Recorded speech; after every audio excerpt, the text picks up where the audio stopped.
there's only a few more days where we talk specifically about the sanctuary in this week's lesson. And then at the very end of our 13-week study, which we are very close to being at the end, we'll have another lesson that's kind of dedicated to the sanctuary. But there's so much more that can be said about the sanctuary than what we have in just these couple of lessons, which makes sense. We have a lot of stuff to go through in Exodus, but also quite a bit of Exodus. I believe it's 1/4 of the book of Exodus is devoted to giving instruction to the sanctuary and the furnishings and the services. So very important in the Israelite experience was the sanctuary, was this place where God would dwell, would visibly be among the people. It was going to be an object lesson for them, and the services were to be an object lesson for them, pointing forward to the Messiah.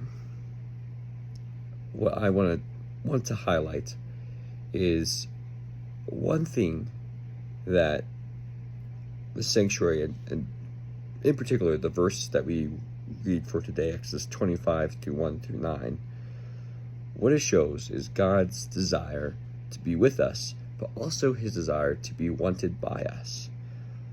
The first thing is that the Israelites were supposed to take a offering, a free will offering of however many were of a willing heart.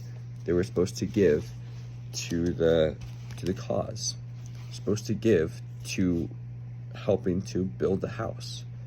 And this allows the Israelites to all corporately partake in having a role in building the house of God in the temple, in the sanctuary, but also reveals how deeply they wanted to have God dwell with them, and shows their desire to have God dwell with them.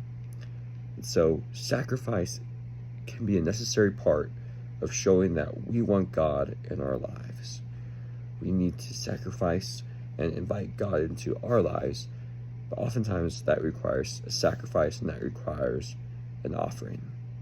And when we consider that Jesus left behind the treasures of heaven and the wonderful things of heaven to save us and to come to this world, how much are we willing to give and to offer Christ?